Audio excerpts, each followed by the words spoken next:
Okay, then we have also here the different mechanism on how your microorganism able to overcome the host defense. The first one, we have the tolerance because the presence of your feeble antigen.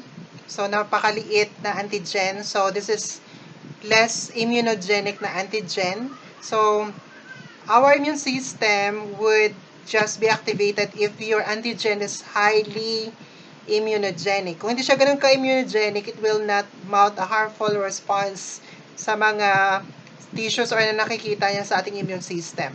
And therefore ito, meron ka-infection, kaso nga lang, ang antigen hindi siya ganun ka-immunogenic and therefore it could not be recognized by your host immune system and therefore it will not mount a harmful response and therefore it could not be eliminated.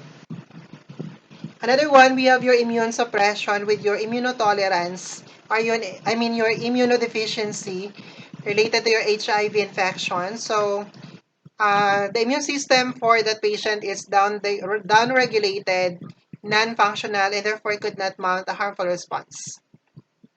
Third one, change in the appropriate target for the immune system. So basically, like may mga bacteria tayo na able to live intracellular or could live inside your macrophages. Like as what I have mentioned earlier kanina, like your chlamydia, mycoplasma, and therefore could not be recognized by your host immune system.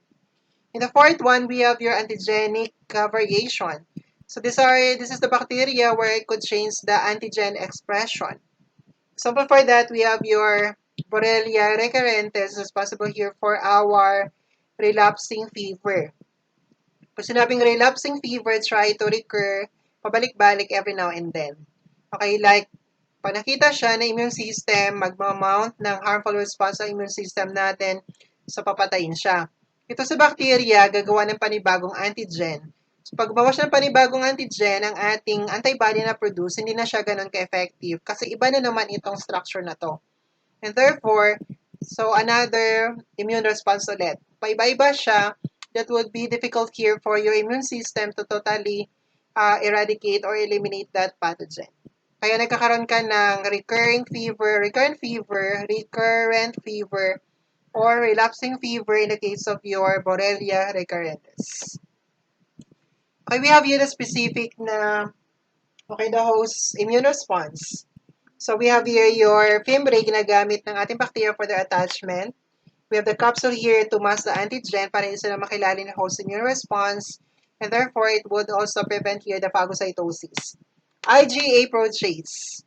Again, your IgA, secretory IgA natin, may antibacterial property. Pero ang protease, it try to destroy your IgA. So again, may mga bacteria tayo na produce ng IgA protease that would eventually try to kill the activity of your IgA, mga secretory IgA natin. Some bacteria also produces here fibrinolysin. Your fibrinolysin try to hydrolyze our fibrin, para magkakaroon ka ng fibrin clot. Okay, like your fibrinogen, that's your fibrinogen, fibrinolysin will be converted to your fibrin clot. Pag nagkaroon ka ng fibrin clot, ano mangyayari? Ito sa bacteria, tatago sila doon sa fibrin clot. Pag nakatago na sila, hindi sila makilala ni host immune system or even your phagocyte, hindi sila makikita. And therefore, hindi sila ma-eliminate. Another one, your capsule also try to inhibit the attachment and ingestion of your phagocyte. Catalase is another enzyme utilized by your bacteria to convert your hydrogen peroxide. Hydrogen peroxide is a toxic na chemical to your bacteria.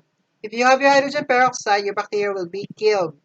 But some bacteria, meron siyang enzyme na catalase that would hydrolyze your hydrogen peroxide to your water and your oxygen. Although you have your oxygen here, pero ang oxygen na to hindi siya ganun ka-reactive. And therefore, bacteria will not be killed because of this one. Because of the catalase, which try to hydrolyze your hydrogen peroxide to your carbon dioxide, to your water and oxygen, which is less toxic to your bacterial cell. So imagine ko gaano katalino yung mga bacteria natin. Okay, then we have also here the different route of the transmission of the infection. So first one, respiratory. Respiratory could be made here by sneezing, respiratory droplets, or even your aerosol or airborne. Like for example, we have your Mycobacterium tuberculosis. Salivary, we have your animal bite. So in the case, for example, if your rabies, we have also your Pastorella multocida. Gastrointestinal is most likely fecal oral. So not able to wash your hands before eating the contaminated food. So Salmonella, causative agent for typhoid fever, Shigella. We have your blood, so blood transfusion, accidental needle stick puncture like your HIV. And we have also your hepatitis B. Skin, we have here your skin-to-skin contact, like in the case of your staph aureus sa mga sugat-sugat. Usually kasi yung staph aureus natin try to cause your skin infection. Then we have your genitals, so urethra, cervical discharge. We're talking about sexual contact.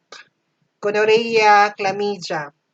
Urine, because of the contact of the urine with your hand coming from the catheter here, like mga hospital-acquired urinary tract infection. Zoonotic, on the other hand, we acquired it one coming from the animals through arthropod or insect bite or animal bite. Example for that, your plague, your Yersinia pestis, your Rocky Mountain spotted fever, we have also your, ano pa ba? Okay, we have also your Lyme disease. Okay, and there are, okay, kindly check na lang sa PowerPoint, then there are different zoonotic infections and the causative agent for each of that. Ando naman lahat sa ating PowerPoint naman natin. Okay, so thank you for this.